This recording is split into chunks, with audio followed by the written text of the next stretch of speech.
Did we get a thumbs up? One more second. One more second. Okay. Welcome everyone on YouTube Live. Thank you for being here tonight. Sorry for the delay. Of course, you know that if you've attended this meeting before, you know that there's some housekeeping type items that we discuss along with the folks that are here in person. So if you were to turn the camera around, maybe we'll do it a little later. You'll see a room full of folks that are here. Thank you for the folks that are here in person, and also thank you to everyone that's joining us on YouTube Live. Some housekeeping for you folks. Please type your name into the comment box, your name and your store. So it's a couple of reasons. So that we can know who's here attendance-wise, and also that will be your entry into the raffle that we're doing later tonight at the end of the meeting. Okay. So if you don't do that, obviously we have dedicated staff that's here that's monitoring the comment section. Not only are they writing down your attendance, your name, and giving us the cards later on in the meeting, we also have another group of dedicated staff that are writing down any questions you may have. So we're going to hear from our speakers tonight. We have a couple of guest speakers also. After that, we will have a question and answer period. So if you do have any questions or something that we don't touch on during this meeting, then please write it down in the comment section. That's all you need to do. We have people that are transcribing those questions and bring them up front towards the end. Then we have a raffle, the aforementioned raffle. You need to signify who you are, and then we will enter you in the raffle for later on. So again, now if you have any, and this goes for the folks in the room too, I'll say it again, if you have any grievances, personal grievances or gripes, please hold them till the end of the meeting. Let us get through our program. We're trying to have as tight a timeline meeting that we can. We do appreciate everyone that's here tonight, and we want to be respectful of everyone's time. So any personal grievances, we don't all have to hear it. Your rep will be here at the end, and if your rep's not here, their director will be here so that you can just air out whatever you need to, okay, at the end of the meeting. So we'll be happy to stay behind. Okay, well, with that being said, we're going to welcome our first speaker up.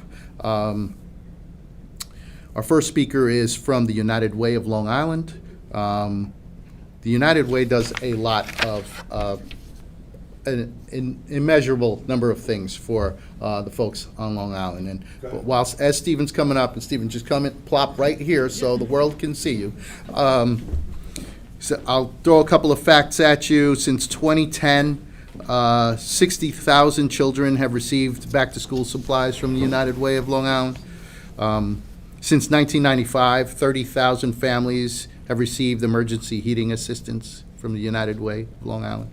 And since 2002, the United Way of Long Island has awarded over $1 million in academic scholarships. And that's not even scratching the surface of some of the things that they can do for our members, our constituents, our neighbors. So I'm happy to welcome Stephen Lynn tonight, the president and CEO of United Way. Teresa Regnanti couldn't make it, but she does send her regards to everyone. So Stephen. Thank you. Welcome. Thank you.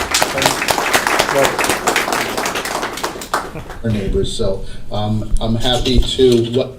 All right. Get started a little bit early. At least it's recorded. United Way, Teresa Regnanti couldn't make it. Hold on. Yeah. Technical. Thank you. You don't go there with the way. So they can bleep out all of my curses. Just let us know when we're ready to go, and then we don't hear it back. Ready to go, Steve. All right, awesome. Hi, everyone. My name is Stephen Line. I am the Development and Events Manager for the United Way of Long Island. First of all, thank you so much for having me here today. Give me thank you to the leadership for letting me speak to you. I know we mentioned this a little bit earlier, but every year we have something called the United Together celebration, which is basically bringing a bunch of community members and leaders to lunch to celebrate the work that community does. And this year we are highlighting the UFCW Local 1500 as our labor champions. So we're really honored that we get to recognize you. One of the things that has come up during our conversations that has really stood out to me with the leadership was that they mentioned that you were never considered essential until the pandemic happened. And yet the work that you're doing every single day in the stores is incredibly vital to every single community and the ability for everyone to get food. I mean, we're just looking at what's happened the last month with the 2 snowstorms. That's right. Where everyone in the community is worried about getting food so that they can be home and they can feel safe and they can be comfortable and know that no matter what happens, they're okay. Meanwhile, you all are on the front lines, braving the wind, braving the snow, making sure that the shelves are stocked, making sure that families can feel safe. Y'all are risking yourselves to make sure that people like me can be home safe and healthy. So really just want to shout out the work that you do, and really we see how essential you are and really appreciate you, and really want to make sure that we're doing our best to honor you. Yeah. So just to talk a little bit about the United Way. United Way of Long Island works to improve lives by mobilizing the caring power of Long Island communities to advance the common good. So our work centers on 4 important areas: healthy community, youth opportunity, financial security, and community resiliency. For some of you, you may recognize the United Way name and the logo. The United Way is a global brand, but the important thing that I want to highlight is United Way of Long Island is only for Long Island. We raise money from people on Long Island, and we design our programming and help people only on Long Island. No money that we raise goes to any other global entity or any other United Way local affiliate. Thank you. Everything that we do is on Long Island for Long Islanders. We really work, place importance on helping people in what we call the ALICE family. And ALICE stands for Asset Limited, Income Constrained, and Employed. So these are households that earn more than the federal poverty level, but less than the basic cost of living for the county. So these are people living paycheck to paycheck who are one crisis away from having to decide whether they want to pay for their medication or pay for rent. So we really try to hone in on those because a lot of these people don't qualify for federal help. So just to kind of put a number of perspective, in Suffolk County, 7% of the households in there live in poverty. 33% of households are ALICE families. So there are a much, much larger amount of people who are one little thing from car accident, from having to make very, very tough decisions in their life. So we do have a lot of programming that we can do to support. One of the things that has been really big so far this year is our Project Warmth initiative. So this is designed to help families who, again, have had a financial crisis, whether their boiler goes out unexpectedly and they can't afford to pay for it. We're able to step in, work with National Grid and other oil companies, and work with other energy companies to either provide oil that helps cover your costs for the $400 that the oil delivery was, help bring in a new boiler, just try and help in there so that's one less thing you have to worry about. Again, no one should have to worry about choosing between medicine or whether they're going to stay warm, especially with the winter that we just had. A couple other programs that we have are, we have our scholarships, as I mentioned.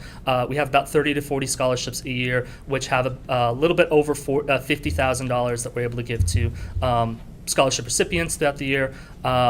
And then we also have our adult home modification programs, Save at Home, which are designed to support seniors in their house. So we'll pull up a video in just a moment of one of our recipients, but we were able to come in and work with this person and figure out ways that we can make them stay safe. So whether that's putting bars in the bathroom, adding railing on the sides of steps, things like that, whatever we can do to keep seniors safe and in their home, that is what we're trying to do. So I'll ask that we play a video really quick. If you can't see that one, look at that one.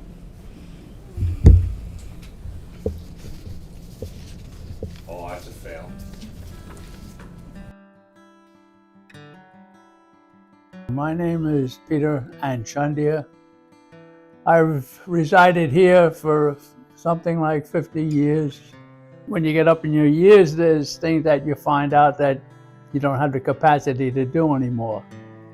I've heard an advertisement about people who could assist you in making things easier for you, like handrails and doorknobs and things like that, and things that'll make you somewhat more comfortable. Of most importance to me was the replacement of this here banister situation here, where there's so much more support. As you can see how solid this is. Before I had a wrought iron railing which was rickety and really no support. So it's easy for me to transfer my strength to here and to be able to walk up the stairs much more easily.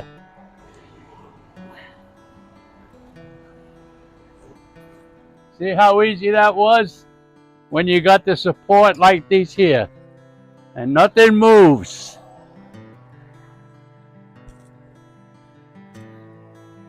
How about that? I myself would like to thank United Way very sincerely for the work they've done and the help. I could never imagine that this was available to me. A representative came from United Way, sat down with me for a half hour of his time, spoke to me what they could do after he appraised everything in the house, and this is some of the things that they've done. Never expected that kind of work to be done. All these ground fault outlets, exhaust fan in the bathroom, ground fault in the bathroom also by my sink, fire extinguisher for the safety in the kitchen when you're cooking. All these things are available for seniors through United Way. Believe me, there's the proof. You've seen that stoop outside? Where do you get workmanship like that and quality like that?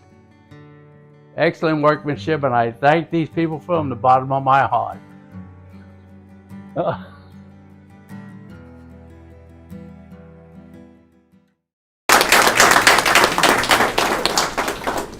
So the reason why I like that video so much is I know that older adult home modification may not matter to you. It may matter to someone in your life that you can, reach out and get them the information. But he didn't know what we could do until he reached out, and we were able to sit down and work with him and find a way that we could support them. And that's true for anybody. So if there's anything that you are struggling with, if there is some way that we can help, we have the ability to sit down with you, find a way that we can provide support. One way that we are able to do that is our 211 program. So that is a number that you can call and get information about any potential services that you may need. In a time of crisis, it's really hard to pull up Google and find the right thing, and it just adds more stress to it. So with this program, you're able to call 211, someone will answer, someone will connect you directly with services in your neighborhood with your specific zip code, and be able to provide you the steps that you can take to get support. So that's why 211 is something that I really love. So I pulled together a handful of packets with some of this information that is in the back, so please feel free to grab some. But again, this is only a little bit of what we do, and the packets will only show a little bit of what we do. It doesn't even go to things like our Stuff a Bus program, which provides school supplies for students. It doesn't go into our work with Team Mission United, which works with military veterans to help them transition into civilian life and get them support so that the transition is easy as possible. And then anything that we don't specifically provide a direct service for, we have over 60 community partners that we work with that can provide that specific service for you. So really the thing that we try to do is just get people to reach out to us when they need help, connect with us, and we will do our best to make sure that we connect you with the best services that you need in the moment. So I just want to, again, thank you so much for having me. Feel free to take those packets in the back with information. They've got our email on there. 211 is available both online and just call in 211 on your phone. But as always, you can go to our website and take a look through and see how we can support you. Your website is? UnitedWayLongIsland.com. There you go.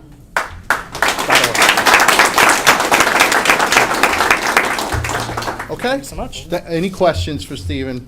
Suppose somebody have a situation, they live in the Bronx, where Do you have an affiliate? We do have an affiliate in New York City, so we would be able to connect you to that affiliate, and they'd be able to support you there. So we do connect with everybody, and we have the ability to pass off information, make sure people are supported, but everything that we raise in our programming stays here. But again, that doesn't mean that we can't get you the help wherever you are.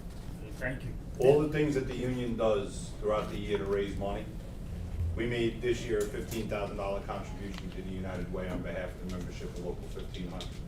These are the types of things we all try to do to give back to our community. So when you see the reps coming around talking to you about the fishing trips or the comedy clubs or the bowl-a-thons or any one of a dozen things that we do to raise money, even the blood drives that Pulse and Talk the Champions, all of those things are to increase our moral footprint.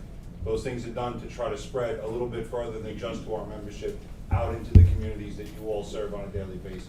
The United Way gives us an inordinate ability to do that in one place. The number of arms they have, the amount of reach they have, the number of programs that they cover are way beyond anything that this local union would ever have the capacity to do. So having the United Way as a partner is an absolute asset to our membership and to our communities, and we really appreciate the partnership. So thanks again. Thank you. Thank you. Thanks so much. Appreciate it. So we can, okay, so obviously a very important message. Some folks, you might not have heard of the United Way, but there's help out there for you, for your family members, for whoever may need it, okay? Just always remember that. If you don't have the United Way number or you can't remember their website, reach out to your representative. We'll connect you, okay? Watch this video back later, because it'll be there. Exactly. Okay, I'm going to welcome our next speaker up. I think we all know someone who got ill or injured on the job, right? Filing for disability, a workers' comp especially. We have a workers' comp attorney here today from Fusco, Brandenstein, and Rada's office. They typically come to our general membership meetings to address the crowd. So please welcome Alex Lupo. Esquire. Alex, before you start, any relation to Mike Lupo, who used to work at Pathmark? No. All right, you're free to speak. Lupo's a very common name, but Making sure. as You he talk to, right? as I was introduced, I'm Alex Lupo from Fusco, Brandenstein, Rada. I'm one of the staff attorneys that specializes in workers' compensation through the New York State system of workers' compensation. At Fusco, Brandenstein, Rada, we do handle majority workers' compensation claims as well as Social Security disability claims. So, and any other legal matters we are able to send out to, we have a bunch of other law firms that help us with other general law, pension case, anything like that as well. We would be able to assist, as well as Veterans Affairs cases. We've been growing the largest New York Veterans Affairs law firm right now in the New York State area. I just wanted to come and speak a little bit about workers' compensation and some of the pitfalls that workers' compensation claims kind of have right when they get started. In terms of the start of a claim, the carriers and the employers will always look to discredit any claim made if there's no good notice to the employer or the to the board as well. When you have a direct injury, you have 2 years from the date of injury to notify the New York State Workers' Compensation Board, but for your employer, you only have 30 days to notify them. And this can turn a case that's a slam dunk winner into now a, kind of a case that we got to rehabilitate and work back up that could have just been avoided if, notice was given to the employer. The easiest ways to avoid that is just document everything. Some injury, that you have could be small or don't really think about it, but can turn into a larger issue down the road between 6-9 months for that injury to really appear. And we try to avoid that just by documenting everything, seeing if there's any video cameras, or being able just to notify the employer so that they can you fill out the necessary paperwork or an accident form with the employer. That's basically the big area where it can turn a case just again from being easy, able to work out to now that may be disallowed on a basis of just not telling the employer. Any accident, it's a medical driven field, so as well go consult a doctor when you have that injury. And again, it could be small, but just documenting everything really is the key to a good workers' compensation case. And third, to give us a call. We're always here to help. I'm in the office way too much. You can ask my fiance. I'm always in the office. Weekends, I'm able to, any calls, I left my business cards in the back if anyone needs to speak to me. I'm always in the office, always get back to voicemails. I would love to speak to any of you about any ongoing workers' compensation issues, as well as if, down the line anything happens. I always say, I hope to never hear from you guys, but if you need to, obviously, give us a call. And I thank you for listening to my little spiel. Thank you, Al. Thank you. Appreciate it. So, important message, you've heard it before. God forbid you get injured on the job or one of your coworkers gets injured on the job. You've got 30 days to notify your employer, okay? If you don't do that within your first 30 days, you're gonna get jammed up. Yes, you have 2 years to file a claim, but you gotta take step one first. You can't say, oh, I have 2 years to file a claim. I got injured 13 months ago, let me file a claim within my 2 years. If you haven't notified your employer within the first 30 days, it's over. You're screwed, basically. Is there a question from the crowd there? Just wanted to throw that out there, what the boss was talking about. You even get the smallest injury at work. Right. Fill out the accident report. That's right. If you don't need it, so be it, it's fine. But if you don't fill out the report and then you get hurt later, then you're gonna get jammed up. Yes, and many injuries don't show up until later on, okay? Thank you very much, Steve, very important point. Some of your employers may try to discourage you from filling out an accident report from something that's insignificant in their eyes, because they don't want it on the OSHA 300 log at the end of the year. That impacts all of their insurance rates and such, and I'm sure store managers are also in some capacity evaluated based on how many injuries are reported. It's not up to them, it's up to you. If you want it and they won't take it, you contact the union rep and we'll make sure that it happens. The Right. bottom line is if you have an injury, it belongs on that log, you should fill out a C3, you should pursue, you should protect yourself in the case that you have to pursue it later. Right. It's better to have it and never need it than need it and not have it. That's right, and just because your manager didn't see you get hurt, doesn't mean you didn't get hurt. You still file that claim. Be okay? cognizant of it, though. If you're gonna throw yourself on the floor, there's cameras everywhere in your stores. Don't get yourself fired for an illicit claim. So I'm Right. just throwing that out there. Jovina, you had a question? Yes, how about when you have health conditions and the doctor is telling you it's time for you to give it up due to your health? Because I have congestive heart failure. That's a Social Security disability question. Right. That's a conversation you're gonna wanna talk to somebody that has a specialty in guiding you through the process of filing for Social Security disability.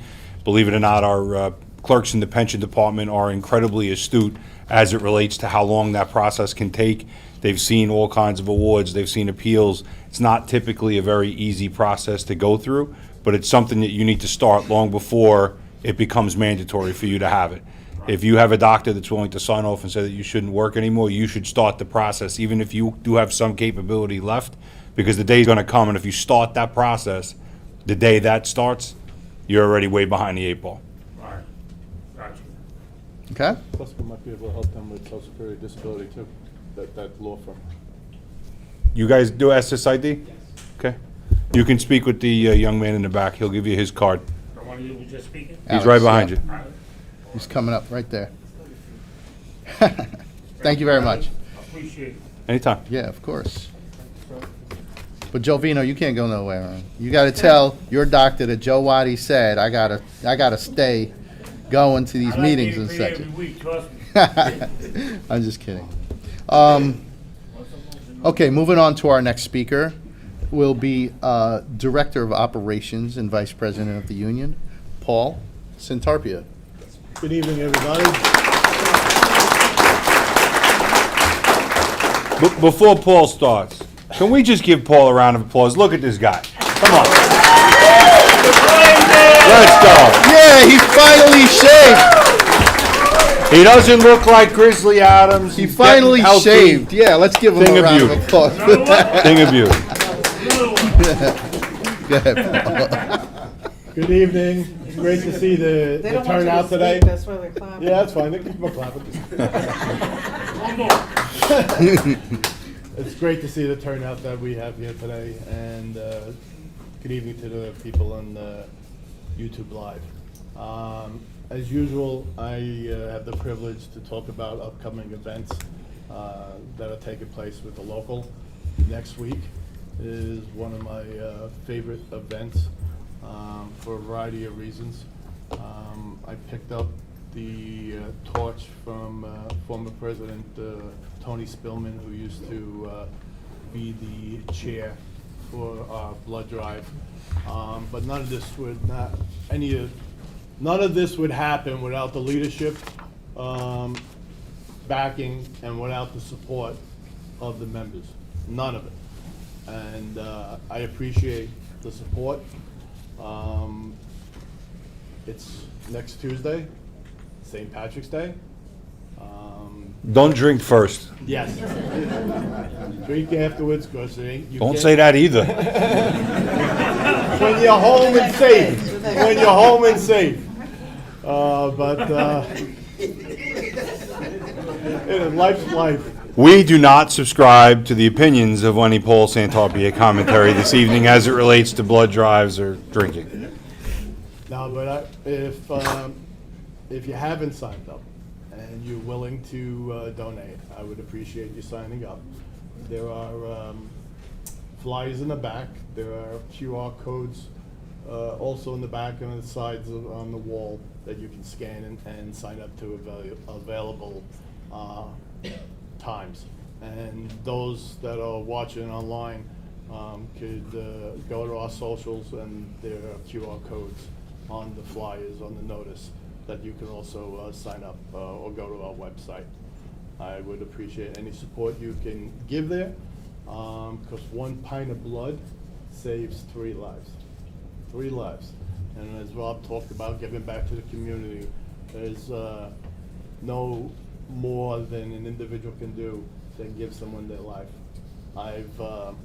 In recent years, I had 3 family members that needed multiple transfusions, and without that blood donation that someone gave, possibly wouldn't be here.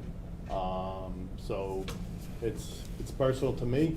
I'm sure many of us had similar situations. It could be accidents. It could be a leukemia.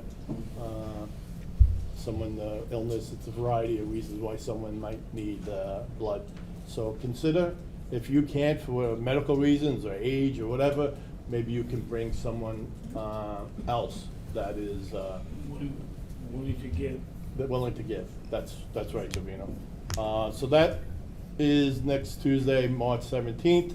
Before you move off that, I hate needles in any and all capacities. Giving blood is not something I ever wanted to do, but it's now something that I'll never stop doing. It's a very slight inconvenience, and the one thing I will say is the number of people who say, like I am, that I'm afraid of a needle, I don't want to do it, it's gonna this, it's gonna that. I have a handful of tattoos. I've seen people covered head to toe. For the record, those are put in your skin with needles. So if you can have a needle reciprocate at hundreds of pokes per second to put ink in your skin, you can give a pint of blood to help save somebody's life. And at the end of the day, I'm not trying to put the arm on anybody, but I am trying to put the arm on everybody. If you can do it, you should do it. You never know when you're going to be in that situation. My daughter is adopted. I can't give if my daughter has a problem. It would be based on, our blood types don't match. So it would be based on the generosity of a stranger that if my daughter needed blood, that she would survive. At the end of the day, that's a circumstance and a situation that could exist anywhere in this world at any point in time. And in our community, I mean, it's life above all else. And something as simple as donating a pint of blood at your union hall can save a bunch of lives. That's my pitch. We've had people come here to donate blood and have found out in their intake that they have other conditions that were potentially life-threatening, and they had to go get it taken care of. And their doctor said, "Wow, what brought you here today?" "Well, I went to donate blood over local 1500, and this is what happened." So we've had those scenarios also. Multiple times. Yeah. And those folks come back every single drive. Because at the end of the day, coming here to make that selfless act actually saved their lives. You never know. And going on to another charity event that we have going on, Sunday, May 17th, is our comedy club in Nassau County. If you're willing and looking to come have a good time, we usually have a really nice time. Alicia Ciano and Gina Guelli run that. You can reach out to them. Gina Guelli's extension is 1322 of the union number, and Alicia Ciano is 1360 of the union number, and they will tell you how to purchase tickets and get you the tickets. They also do a raffle or Auction. auction, thank you, where you could win multiple prizes. So it's really a good night. The next event we have is the second blood drive. It's, I can tell you right. Excuse me, No problem. repeat the extensions again? Gina Guelli, who's in charge of that, is 1322 extension. 22. And Alicia Ciano is extension 1360. 36, thank you, sir. All right, 1660. 1360. 6-0. 60. Thank you. No You're problem. The second blood drive, which is already booked. It's Thursday, August 6th. So keep it in mind, please. And if you give next week, you will be eligible to give again in August. So don't think that, give one, it knocks you out of the other one. You can give them both. 56 days between a pint of blood. Yep. It's down to a science. Friday, August 21st, is our annual fishing trip. And Fred Walter is heading that, and his extension is 1349. So there's usually a blast on that fishing trip. Yeah, Neil's working on his outfit already, so let's see what happens. And Rich will be back this year, so we will catch much more than we caught last year. Sorry, Paul. That's okay. And then Sunday, December 6th, is our Breakfast with Santa. I'm sure we're gonna have other events. We have a bowl-a-thon that we usually do. We're looking to do other raffles throughout the. Why are you looking in the corner, son? So keep, Huh? On the phone. Oh, yeah. so keep on looking on our socials and on our website where you could see what events are taking place. I believe Nick sent a email blast of stuff that was happening in the spring. So keep a lookout for that, and help us raise money for our charity fund, and we donate that money back to numerous charities. And I appreciate you again. Thank you. Paul Santopia, everybody. Yeah. Let's go.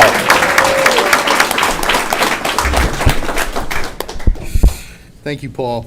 And please, if you could join us for any or all of these events, they're important. Yes, we hang out. Yes, we have a good time. But every single one of them is for a very important cause, so. Yes, Neo dresses like a sturgeon on the boat. Because he's batshit crazy, but we love him.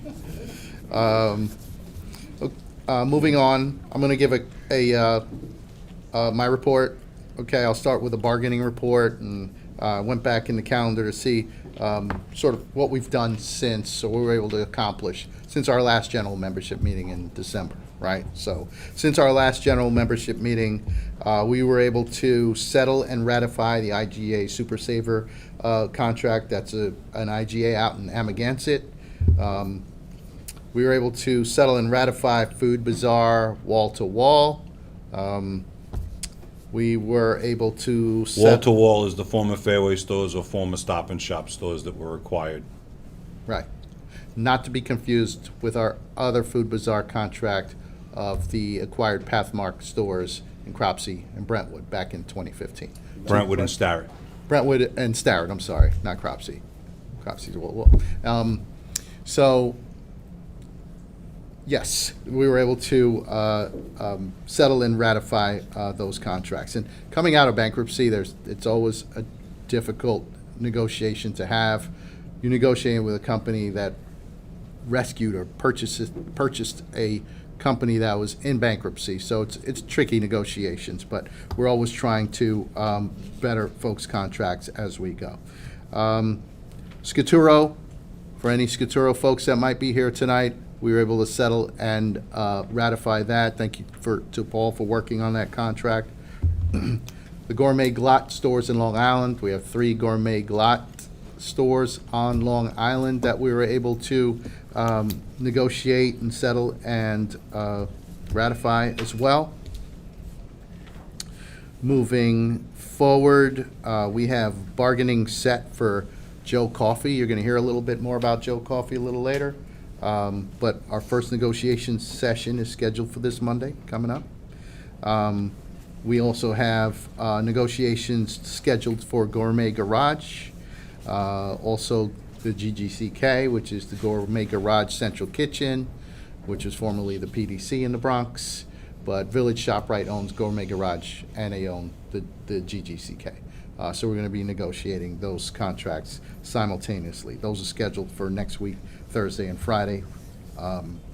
We also have Wild by Nature negotiation schedule. I see Helen here tonight. Hi, Helen. Hi. That is scheduled for Monday the 23rd, and we managed to squeeze a second date out of the Wild by Nature company, which is owned by King Cullen. So 2 consecutive Mondays, the 23rd and the 30th. We're scheduled to go negotiate with them. Coming up really soon, we are doing proposal meetings for Dan Supreme and for Mandel Key Food. We will most likely be doing those virtually. Once upon a time, we had a centralized location in Queens for these meetings. Along the way, we've lost several of the Queens stores, and the rest of the stores are on the outskirts of the city. So we met and we decided maybe doing it virtually by Zoom. We'll be able to get the dance folks from Pleasantville and Riverdale and Staten Island and Queens, Nassau County and Suffolk County all together in one virtual room, rather than having folks driving into some centralized location where we might not work. Okay, same for Mandel. Mandel's got 1 store in Queens, 1 store in Brooklyn, 1 store in Manhattan. So I think we're gonna do both of those virtually. We're gonna send out questionnaires to the respective membership there to get some feedback leading up to the meeting or meetings, and we'll roll from there. We'll elect negotiating committees, and then we'll schedule bargaining. And that's going to be over the next few weeks. Then, closely followed by Dan's and Mandel, and these are in no particular order, but we're going to be scheduling proposal meetings for the ShopRites, the Glass Gardens, the Mannix, and the SRSs of the world, okay? Any Mannix folks here tonight? All right. Jackie. Hey, 1 counts. All right, Mannix has stores in Staten Island. that question also goes to the folks watching on YouTube Live. Don't hesitate to reach in, throw some thumbs up, and I can't read the words, but I see the emojis. So if there's thumbs up, I can see them. Thumbs down, I can't see it. But Mannix is in Staten Island. Glass has stores in Queens and Brooklyn. We have 2 different glass contracts, a pension store contract. Welcome, George, to the meeting. And an annuity store contract. So 2 different contracts there we have to negotiate. Also SRS, upstate New York, Westchester, Putnam, Dutchess County. We're going to be scheduling proposal meetings for all of those. And those are going to be, the ShopRite ones are going to be in person. And we're going to continue to go there. So all in all, including the Village ShopRite later in the year, I mentioned Village owns Gourmet Garage, and I mentioned Village owns the GGCK. We also have a contract with Village ShopRite for 2 of our stores, one on Bruckner Boulevard in the Bronx, one in Pelham Manor. That's a separate and distinct contract also that we're going to be negotiating later this year, as well as, last but certainly not least, Bonadonna out in Suffolk County.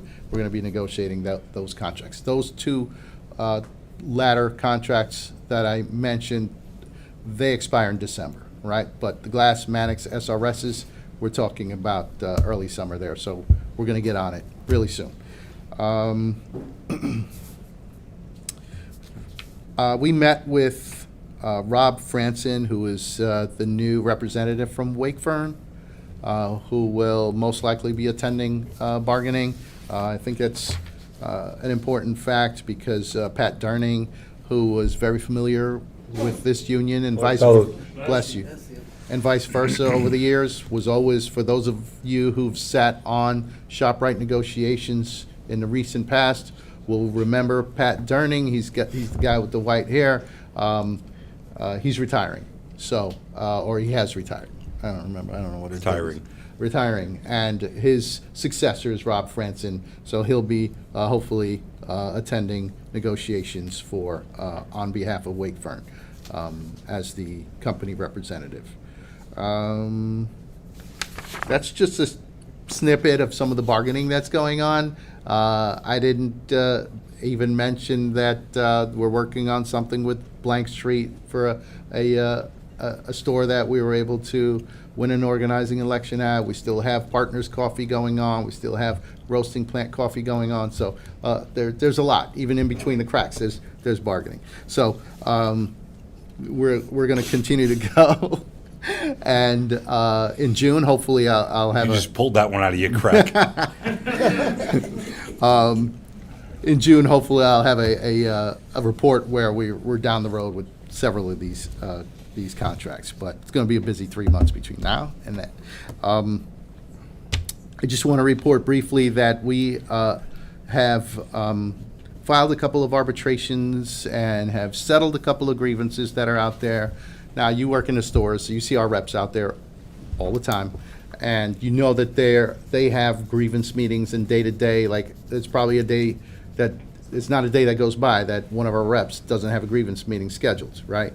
And at some point, if the rep can't get to an agreement with the store manager, it gets elevated, then it gets elevated, and then ultimately it's at our office to determine whether or not we're going to file an arbitration or try and resolve it.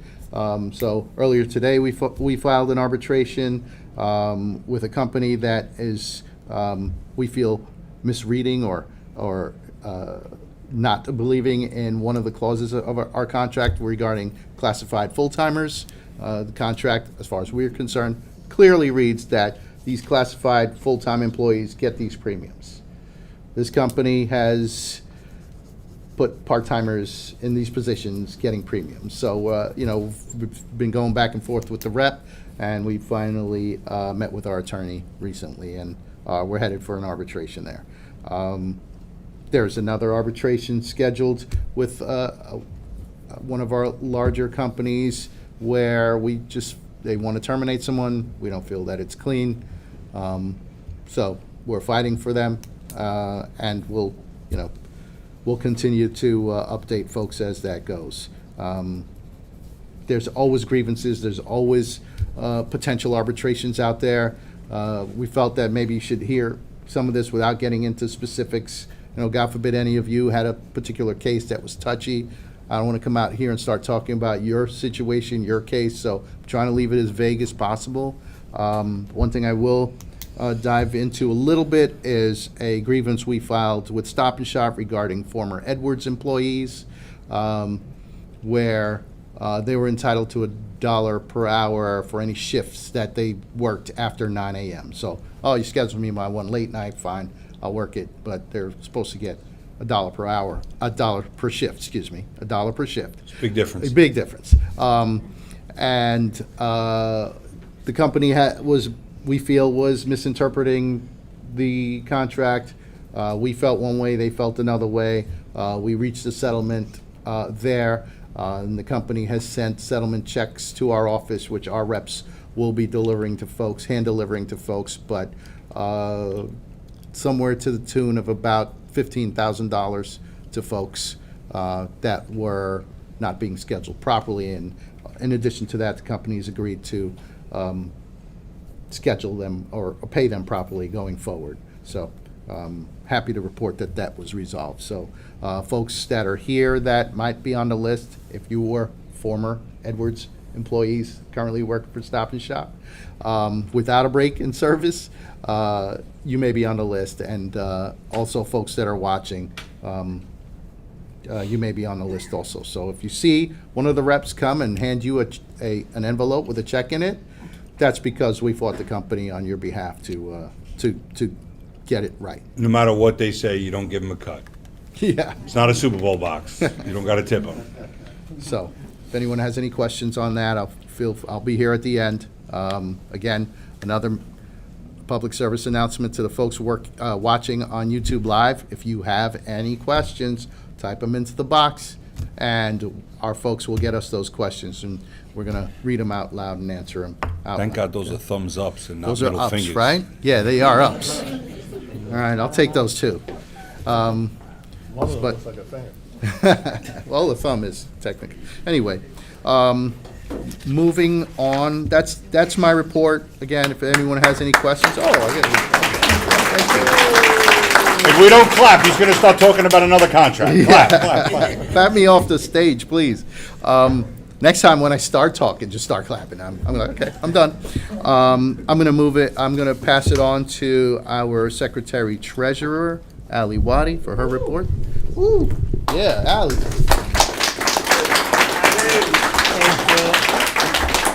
I don't know how to take that, if I should stop talking before I start, but thank you all for having a great sense of humor tonight. It is really important to meet with you all every 3 months. We get to do it in this fashion. We do get to see you a lot. Some of the people that are in here also sit on bargaining committees, and we do get to spend that time with you. I wanted to go over some dates that Paul left off. He asked me, not because he forgot. Shop Steward Seminar, for those of you that are shop stewards, will be held May 12th, so you will get notification. Please make sure that you're there. It is a day that you get to come and meet with your union and learn more about the union. Rob said earlier to our staff that I really care about training, not just our staff, but also our members.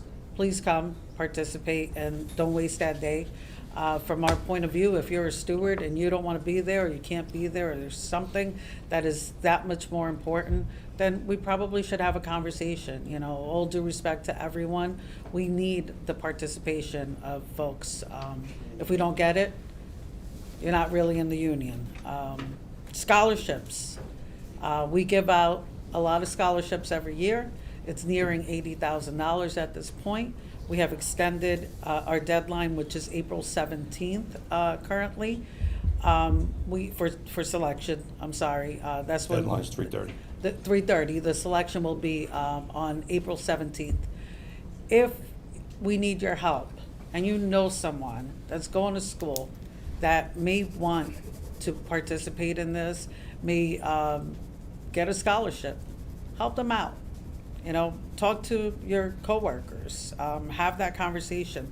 And if your rep's asking you for help with that, please help them. I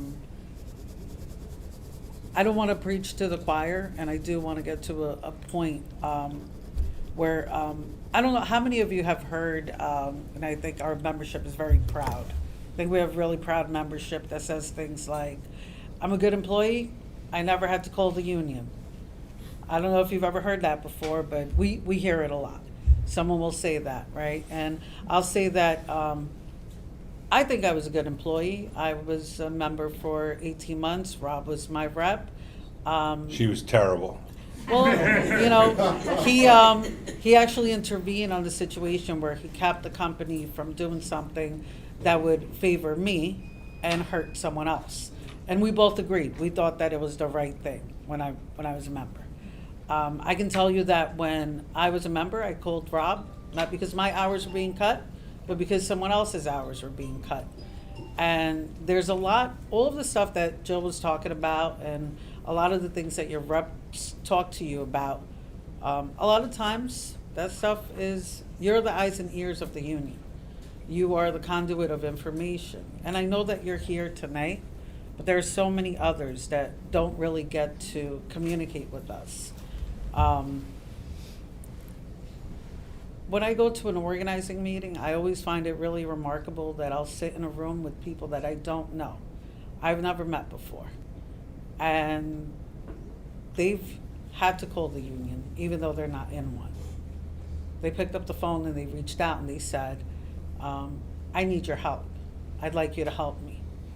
And sometimes I start to develop the idea in my mind that maybe all of the work that Joe was talking about and developing these contracts and doing a better job and our folks talking to you and being in the stores kind of gets that thought process further and further away from people. We kind of have the usuals, right? The folks that come here to the meetings, but we want to hear everyone's voice. When we go to meetings and people are being selected for committees, as Joe said, you know, those folks, you know, like my Fairway people in the back who I got to sit with during bargaining, and I really appreciated their knowledge and their input. Those folks get to bargain your contract.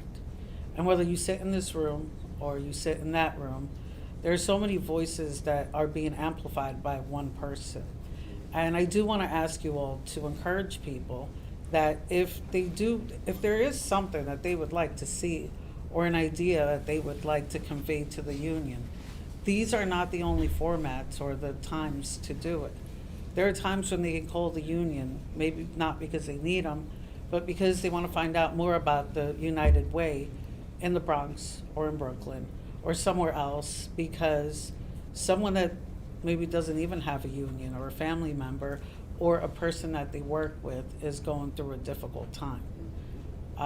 We had a chance to go to a new store opening recently and work with a new employer that we wouldn't typically have a relationship with because they were in a different section of, you know, whether it's geography or whatever have you. Sometimes these things kind of bring us along. And what I find is that I like to get to know the people in the room, similar to how I'm speaking with you all tonight, or speaking to a new employer and getting to know what, you know, what are their ideals? What do they want to get involved in? And whether we pull them into donating for our scholarships or hearing about how they care about houseless people because it matters to them, or hearing about how they care about young people and promoting from within. We want to bridge that gap for you all. And all of these presentations and all of the things that we do here are things that we also want to connect you to each other. So we see that, you know, I'm looking at the front row and I see that some people come together a lot. And I really appreciate that. And, you know, you can't really take that and take it for granted, because every single time that you're doing that, you're actually growing the footprint of the union. You're growing that information, and it's something that we have to continue to have that conversation. I think at our last general membership meeting, we introduced Lillian, who's in the second row, as one of our rank and file vice presidents. And Lillian is sitting here as a vice president now because she has continued to stay involved and her union. And I do believe that she actually is representing the folks from the past, because we had a member who passed away, who used to be a vice president, Debbie Jernant. And I think that there's a way where we keep, Debbie was a vice president from the same company that she represents. And I think that there's a multitude of power in here, in this room, that I always really want to highlight. You know, whether I'm looking in the back and I'm looking at Rocky, who I've known for 1,000,000 years, and he's still coming to these meetings, or Anne Marie, who's sitting up front. I really want you all to try and understand that this room is not about the folks that sit up front, but more so about you all and what you think about what's going on here. And I do want to invite you to participate further in your union by looking into these things and challenging your reps and the rest of the union group to continue to grow these meetings. We have some folks that I also want to point out that are pretty remarkable, that up until, I'm going to say, probably 2016, did not come to the meetings as much as they do, and that's your office staff in the back. These are the folks that Rob was talking about earlier, the people that actually have the knowledge within all of the departments that you all will eventually hopefully need, like your pension, obviously. And those are the people that you should be calling upon anytime that you need them. Switching gears, I do want to also acknowledge Michelle. We've gone through, I think, probably 3 different sets of changes within the past 10 years, with Michelle being in the leadership position on the office staff. And we are actually collecting the billing within our office now. And so our office staff is being trained to save you all money. This is a process that started 2 years ago, Ron? Get pretty close. And Michelle is almost to the point of conclusion. We have also hired... Michelle's only 18. This process is killing her. Nothing. Michelle, stand up. Yeah, stand up, Michelle. Oh. Yeah, A couple words, Michelle, you want to come up?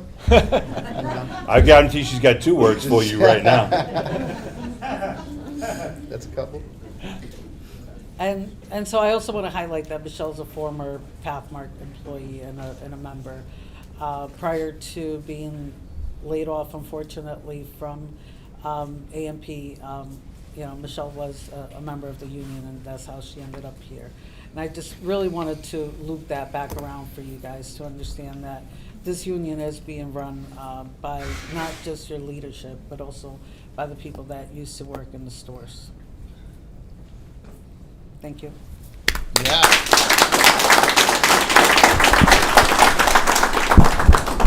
Paul's already protesting that I'm next. It's like, oh, here goes Rob.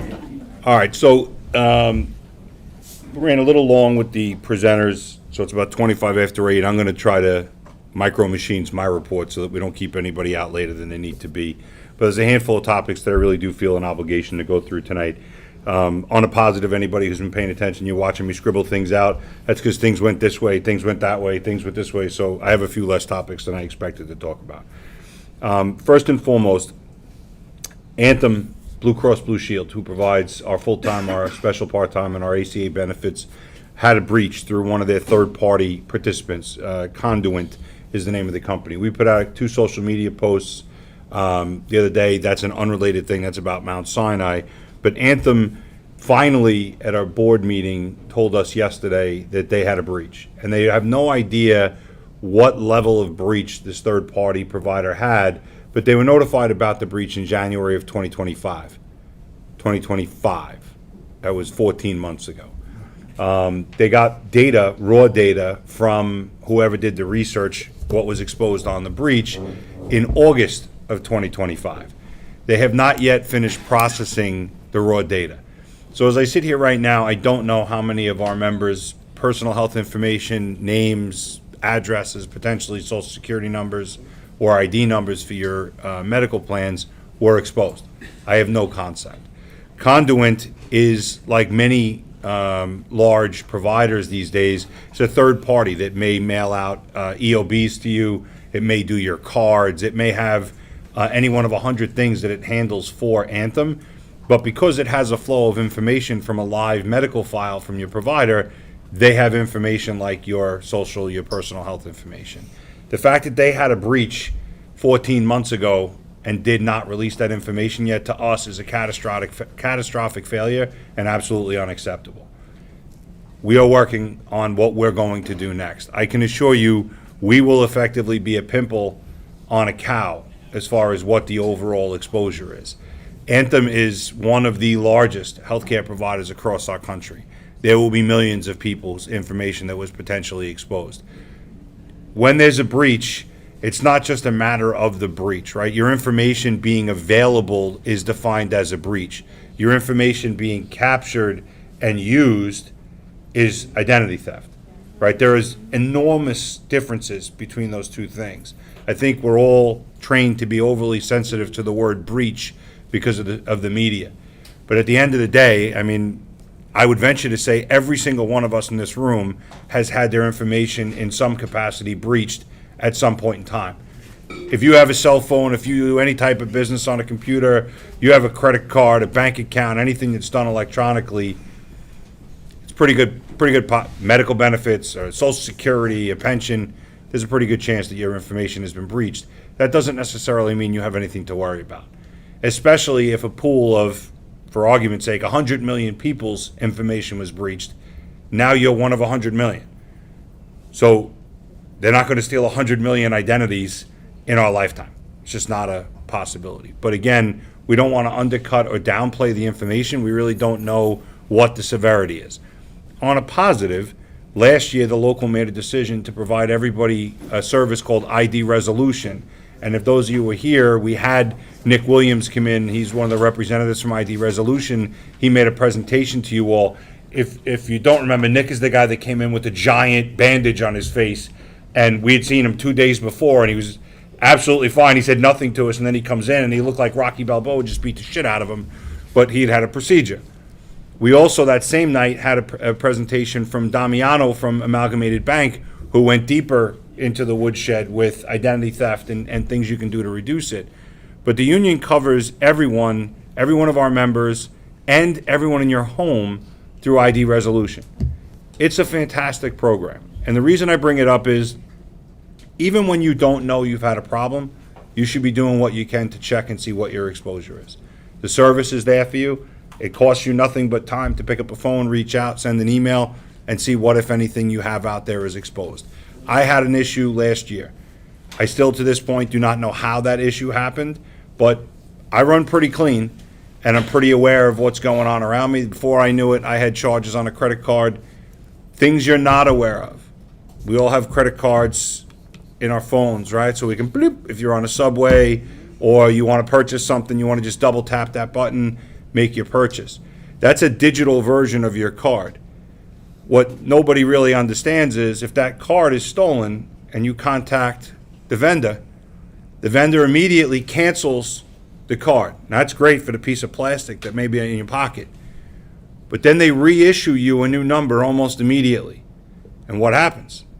Everything updates in your digital wallet. So if someone had your card and loaded it into their digital wallet, it also updates in their digital wallet. Wow. Immediately. So my credit card was through Citibank, one of the biggest financial providers in the world. 3 times in 2 days. They just kept updating. They cancel a number, update the number, bing, more charges, fraudulent charges from Amazon. They didn't even understand that what they were doing was perpetuating the problem.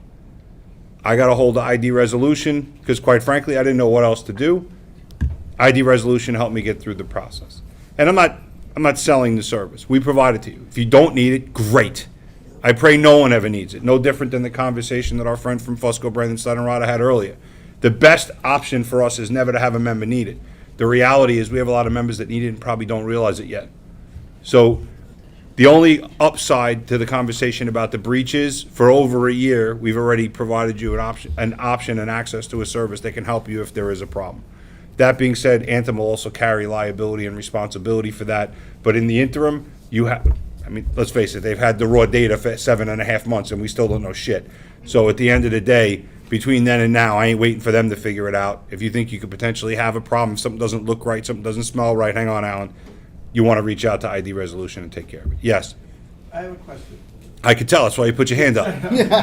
So I'm wondering, we had several different, our Blue Cross Blue Shield Anthem, but we had different IDs changed over at least the last year to 15 months. Correct. Does that have anything to do with the breach? No, no, the breach is through a third-party provider. Okay, so why The- did we have? Because you went from, let me answer. numbers changed? Let me answer. You asked, why did you have different ID numbers and different cards? Because we used to be in what was called a JAA, a jointly administered fund, and we changed it over to an ASO, which means we take care of everything on our own now.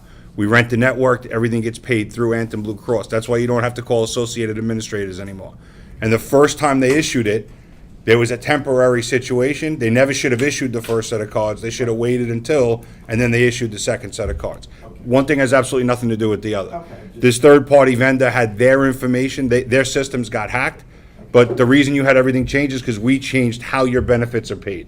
We didn't change your benefits, we just changed who writes the checks to Anthem or to the providers. Okay, it's just because we had to go back to our doctors and update it. Believe it or not, you actually didn't. Your doctors are a bunch of friggin' prima donnas. They could have gotten that updated information in 2 seconds if they had gone on the website. Doctors, the people that work in doctors' offices want you to do the work. Exactly. Look, and I'm not, this is not a condemnation on them. They have a hard job, but at the end of the day, they don't want to do any more than they already have to do, and they want you to do the work. If they picked up the phone, they went on the website, they could get the updated information in seconds. But they'll deny you if your ID doesn't match. If they deny the claim comes to us, it's through Okay. Anthem. This is definitely an unfair conversation, because you're having it from a position that's very different than mine. That's a 2-second resolve. Your doctor's office is pushing you around. Right. There we go. Excuse me 1 second. Okay, good. Excellent. She's in the airport. That's Step one, baby. First step. Yeah. Step one. Her boyfriend drove her. And it's a 50-50 shot that we're going to be on the minute, so. Now we just got to get through security. Go ahead, Jovino. Okay, like, I went to an episode this Saturday into Sunday. So they checked me out, everything, they gave me staples in my head, I called it minor heart attack again. Long story short, he said, "You be out of here on Monday, 10:35 in the morning, by 3:30 we gotta do an EKG. The emergency room started getting more crowded, I'm getting antsy-pantsy, people are coughing and everything. So I asked, what time you gonna do the EKG? Oh, you might have to stay till Wednesday or Thursday. I said, for an EKG? I could go to my heart doctor for that. So I felt like they was trying to milk the insurance.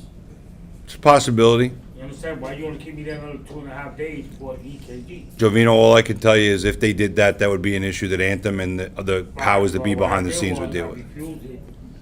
And I appointment with my doctor. I started taking off everything. Okay? And I signed myself up. So I got my next appointment on I'm never going to recommend that anybody with a cardiac situation signs themselves out. Man, but I did. Again, that's like Paul telling everybody to go drink after they give blood on St. Patrick's Day. I'm not saying that you did the wrong thing, I'm just saying I can't sign off on that. So, I appreciate what you did. I felt like it was, even the guy that came and signed me out, he said, listen, you did good, go see your doctor. Look, if you don't know this, the Affordable Care Act had pluses and minuses when it was passed, right? First of all, nothing ever gets passed in the initial intent that it was written. The reality is that taking the caps off of everybody's benefits, every level, whether it's your medical benefits, whether it's your prescription drug benefits, your mental health benefits, all caps are removed. Now, for somebody who carries a $1.5 million claim or a $3 million claim, that's the greatest information in the world. For somebody who's charged with the responsibility of providing a medical plan for 55,000 lives, that's not a good thing. You can't budget with plans that are capped and then literally on January 1st the following year, it goes uncapped. So what happens at that point is facilities aren't in such a rush to get you out. They want to do 6 tests as opposed to 1. Why? Because there's no cap to your benefits. So at the end of the day, our benefit structure provides an opportunity for a facility or for a doctor to your point, take advantage of the benefit fund. That's a guarantee. However, there are watchdogs behind the scenes that do watch those things. They watch independent providers. They do watch independent doctors. And if they see that type of thing happening, they can get jammed up without question. It's fraud. I mean, that's just all there is to it. We also have fraud insurance with the fund. But look, I appreciate what you went through. It's not an easy thing. Meanwhile, you just had what you had, and you're sitting here 3 days later, 4 days later at a general membership meeting. So for that, I'm undyingly grateful. But don't make snap decisions with your health, especially when it comes to a cardiac thing. Pick up a phone, call somebody. I'm sure we could try to get you some help. Okay? Thank you. All right. So again, that's my spiel on ID resolution. I have some great news for all of you. We did our pension and welfare fund meetings yesterday. Yesterday? Yesterday. I have no idea what day it is. The pension fund for 2025 had a 16.46 return. That's the 3rd double-digit plus in a row, coming off the back of a horrific 2022. We are well positioned in the green and looking forward. It's a really great opportunity for us. The welfare fund also had a 9.64% return. Why is that important? We are now spending more money than we're taking in. We actually were upside down for the last 2 years, but because of the money we make on the investment return on the monies that are in the reserve, we are not burdening into our reserves. We actually still managed to put just under $500,000 into your reserves last year with an exorbitant amount of high-cost claims. We did not have a claim beyond $506,000 this year, 2025, which is a miracle compared to what's happened in previous years, but we still had 144 claims that were responsible for 55% of the overall medical spend. So when you spend $80 million on medical and 144 claims are responsible for almost 40 million of it, that's pretty shocking. That's scary shit. All I can tell you is, and forgive me, that's 80 million's an all-in number, so that's not just medical. There's prescription drugs, about 14 million on there. There's a couple million for dental and vision. So I know somebody sitting there scribbling on a pad and going, those numbers don't add up. 80 million's an all-in number. But the reality still is what it is. It's really difficult to provide a benefit plan that's uncapped to anyone when, whether it's New York Presbyterian, who we filed a lawsuit against, can continue to charge 8 times for the same procedure that a hospital 5 blocks away will charge. And it's not like you're getting a Cadillac care at New York Presbyterian and you're getting shit care at the hospital 5 blocks down. They just believe that they have the ability to charge it. Realistically, that's why you saw the post from us the other day about the negotiations between Anthem and Mount Sinai. I am not establishing blame or picking sides in that argument. Anthem is one of the biggest, and I'm sure they use their power when they're at the table negotiating against the providers and the provider groups. But if you're paying attention, these hospital groups are growing exponentially. So whether it's North Shore, whether it's Long Island Catholic, whether it's Mount Sinai, whether it's Presby, those groups, there was always tons of choices. There aren't anymore. You have a handful of independent hospitals and then like 5 gigantic conglomerate groups, and they're trying to dictate pricing. The reality is they want to do the same job next year that they did this year, and they want to make 20% more for it. This is America. That's everybody's goal. So I'm not condemning what anybody's trying to do, whether it be Anthem or Mount Sinai, but effectively their pissing contest has now made all of their providers and all of their facilities out of network effective March 30. Cancer was the only thing that was extended through March 30. All the doctors and the regular providers' offices are already out. So we can't control that. And when I think about what happens during our negotiations, if somebody from the outside was trying to put their finger into the goings-on of our bargaining, we'd smash it, tell them to get the fuck around live. I'm supposed to behave myself. To get the hell out. Beat that out quick. We got 10 seconds. I didn't finish the word. I only said 3 of the 4 letters. Nobody knows what the 4th letter was going to be. The hardcore reality is it's a really difficult thing, and our members and our welfare plan are stuck in the middle. And we apologize that we can't impact that situation. people that use doctors, especially for catastrophic illness, are not looking to change. And you can still go to a Mount Sinai facility, you can still go to a Mount Sinai doctor, but you're going to be out of network. And that changes your financial obligations substantially. So, again, we put the post out, we put for a reason. Both sides want us to take a side. Both sides want us to try to step in and wait. It's no way. Because at the end of the day, I have no idea what's really happening at that table. I know this. They're both trying to get something for nothing. That's what happens all the time. And they may both have reasons for what they do, and it's not something I can impact. But at the end of the day, it's going to impact our members, and I want you to know that. And I want you to hear from me that there's really nothing any of us can do about it. Please don't call the welfare department screaming at Michelle Sefcik or or call, Michelle Wright. This is not a decision that we made. We did not choose to exclude Mount Sinai from the plan. And I want that to be abundantly clear to you. So, other plans have excluded groups like New York Presbyterian because of how much they charge. We have not done that as a fund yet. And we hope that at some point in time that the folks at Mount Sinai and Anthem can get back together and find some common ground because, realistically, they're both doing really well. Neither one of those companies is in any type of financial danger. So not finding a palatable solution really sucks for our people. And we're stuck in the middle. That's my 2 cents. King Cullen, how many Cullen members we got here tonight? Oh, Ray, you're dying. I'm killing Ray right in front of me. Okay. I think unless you're sleeping under a rock, you're aware that our friends in Local 342 are struggling and bargaining with Cullen. All I can tell you is I fully understand that there are going to be days where that's difficult for you, but understand that 342 stood behind us when we had our contract fight not 2.5 years ago. I think our slogan was a little better. I definitely liked our buttons a little better, but at the end of the day, we have nothing but love and support for our sister local. 342 and 1500 we are as functional today as we were back in the 70s, and that's something that took a lot to get to. It's something that we're very proud of. We want to support them in any way we possibly can, and that means not being disturbed by the things that they do. It's not our fight, it's their fight, and we need to support them the same way they supported us. If you have issues, communicate with your rep. We have the ability to pick up a phone if there's a problem, but if it was reversed and it was us standing outside giving flyers, we would hope that they would respect us, we would hope that they would support us, and we would hope that if, God forbid, push came to shove, that they'd stand right next to you on a picket line. So don't lose sight of that. A little bit of annoyance today could mean a great contract for them and then a better contract for us the next go around. No matter what happens, this is a very cyclical universe, and 342 and 1500 are attached at the hip. So we understand it's difficult at times. It's a little bit of terrorism for a reason. It keeps everybody on their toes. It's not meant to keep you on their toes. It is meant to keep their bargainers on the toes. I will say some of their signs are a hell of a lot funnier than some of our signs have been in the past. I give them a little creative credit. I don't know that our lawyers would have approved some of the signs that they have out in front of those stores, but They're a little louder. well, listen, it's a much smaller group, Alan. Yeah. At the end of the day, in King Cullen, 342 only represents meat and seafood. We have the deli. In a lot of other companies, 342 also has the deli. So the head count in those Cullen stores is significantly smaller. So if you're only talking about 15 people, you got to yell a hell of a lot louder than if you had 85. Same message, you want to deliver it the same way.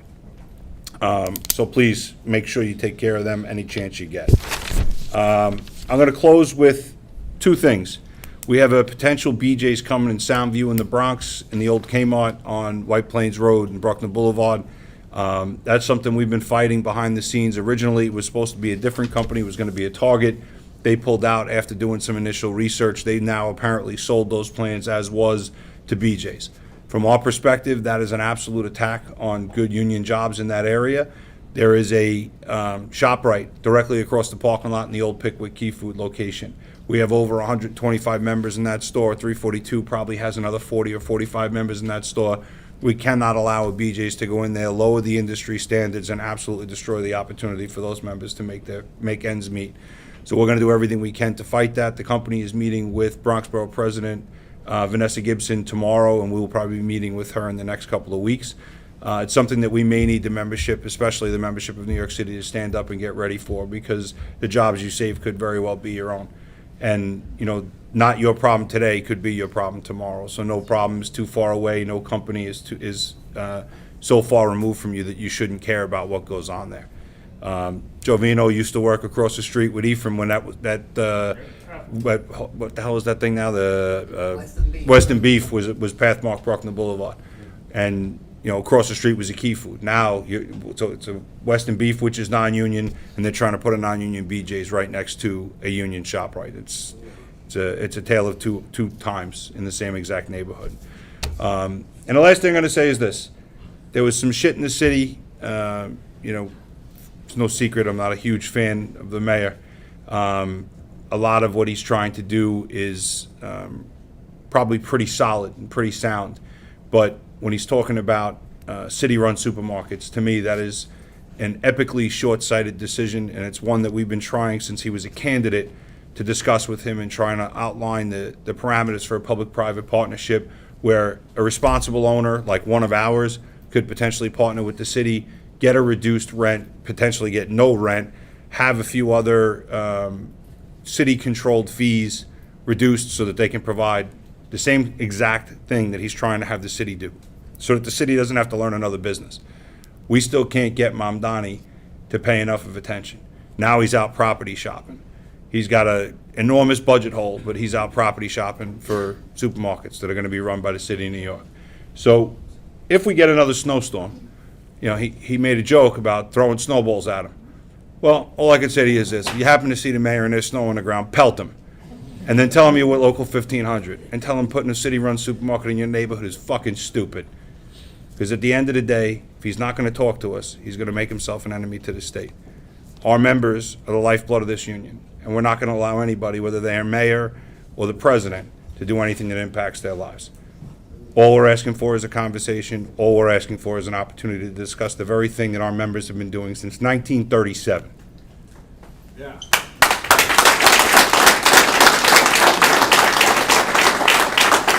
We have a lot of members that are pro-Mamdani, and that's their right. I'm not asking anybody not to be pro-Mamdani.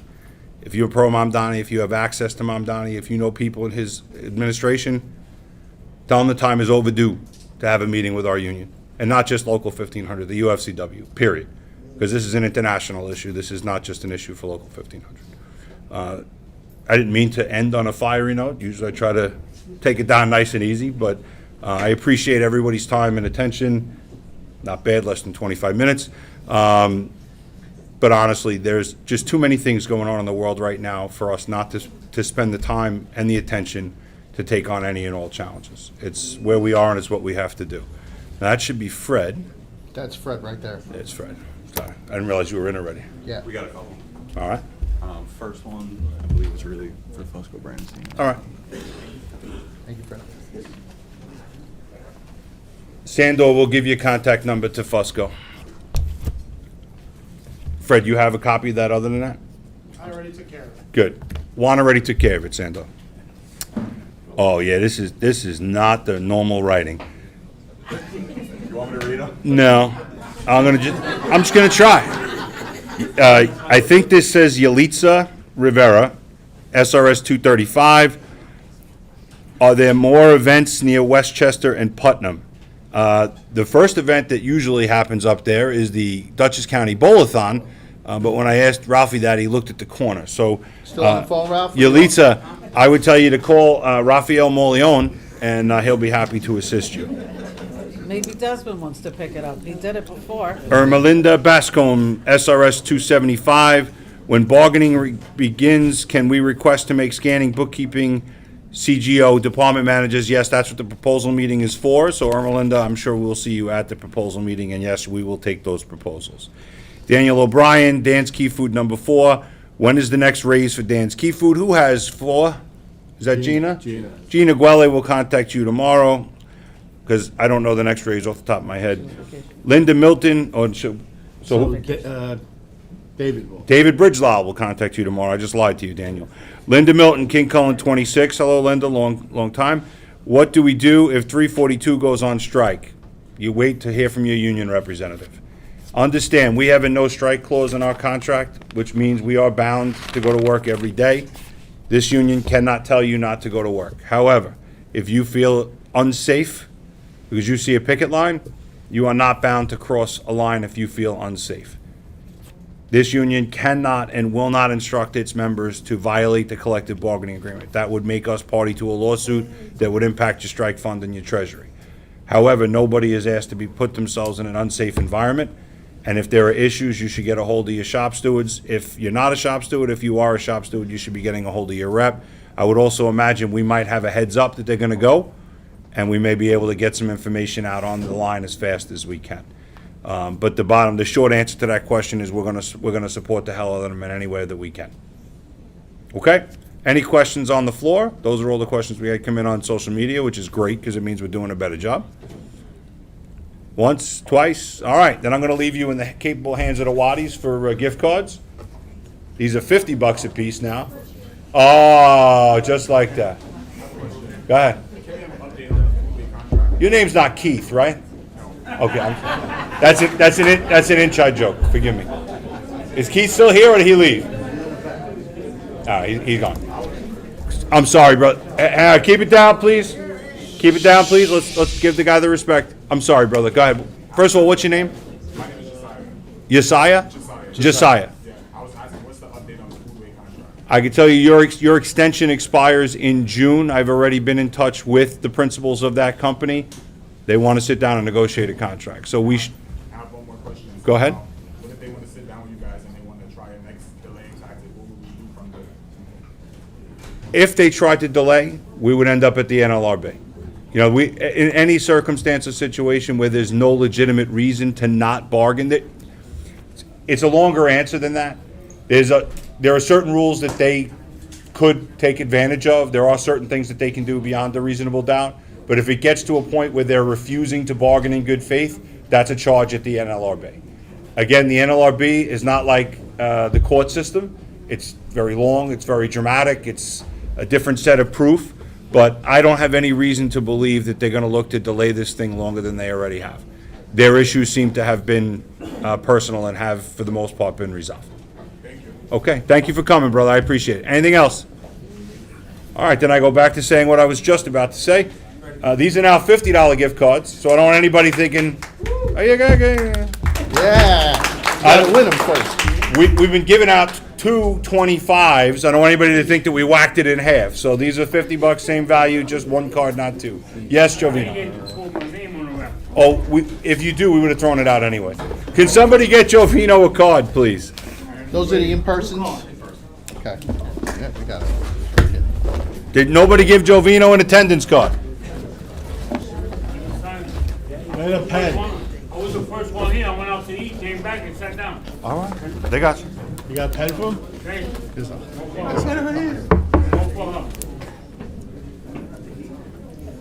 You bring them over. Okay.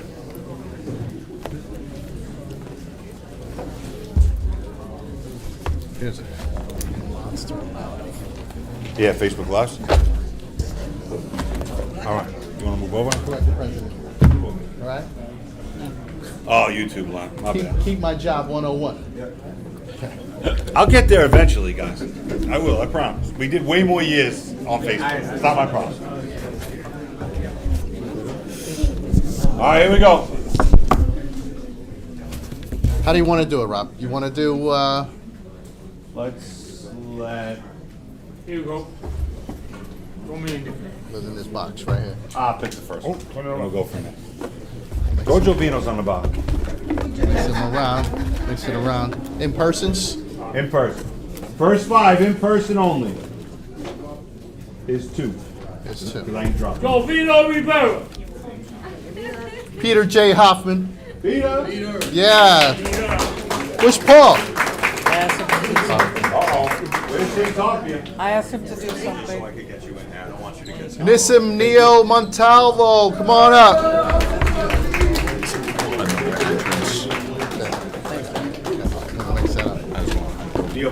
I got you, Paul. Don't worry. As long as you know who the person is. Okay, since you're, oh, yeah. No. You just see that? See that? He Look didn't at hit the this. back. See He didn't that? the back. Makes his own gear. Okay.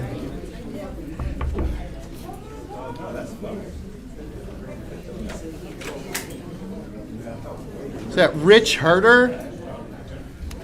King Kong 56? I thought it was a Sorry, butcher that. There's a Gotcha. card for you. There Oh, you thank go. you. Please Sorry pick a- about that. Please pick Pick a two, card. pick two. Pick two. Two. And that's our 5, right? 2. Awesome. Anna Garcia, Food Bazaar 110. All right. Yeah, Anna. And Jovino Rivera. Look at that.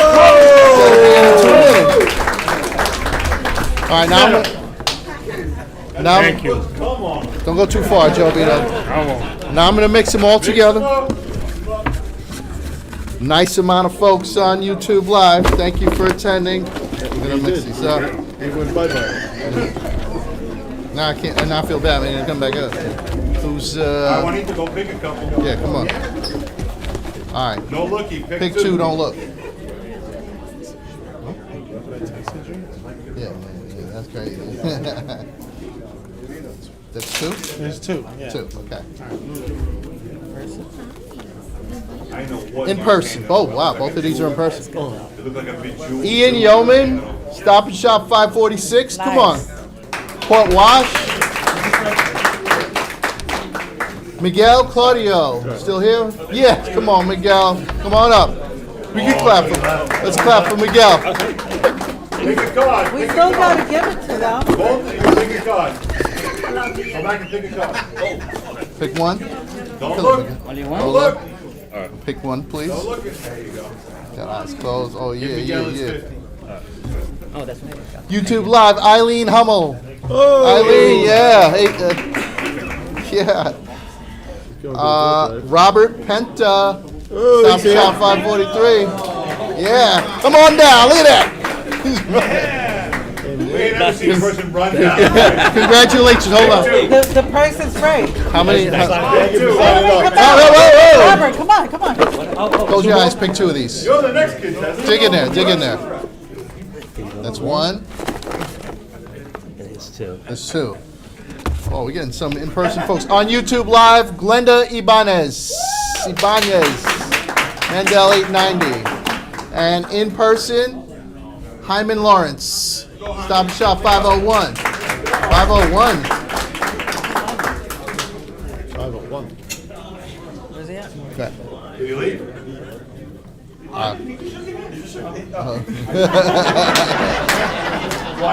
Hyman, congratulations. Thank you very much. All right, how many? What do we have? We have more. Hyman. Hyman, There to the corner. So. Pick 2. Pick pick Big 2? 2. Pick 2. Please. Don't look. Okay. Thank you. Okay. Helen Kanganis. Where's Helen? Oh, damn. Well, see if Okay. someone can grab it. And Tammy Brennan, Stop and Shop 517. 517 didn't come down tonight. Okay. Yeah.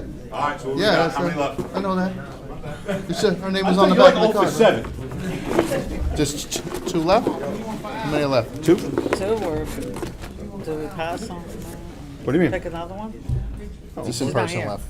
I thought we. No, we give it to Just in them. person left. We give it to them. That's no problem. So we got 2 left. Yeah. 2. All right. All right, here we go. Is that 1 or 2? That I think looks it's like 2. 2. 2. They're stuck together. Yep, it's 2. And unfortunately for you guys, they're both YouTube Live. Oh. Tyrone Jones, ShopRite 190. Here. I would have picked someone from here. And Yuri Romero, Fairway 183. So Yuri. Yep, you good? Motion to adjourn. Motion to adjourn. Second. Second. All in favor? I didn't hear who it was. Oh, you can sound a little more excited than that.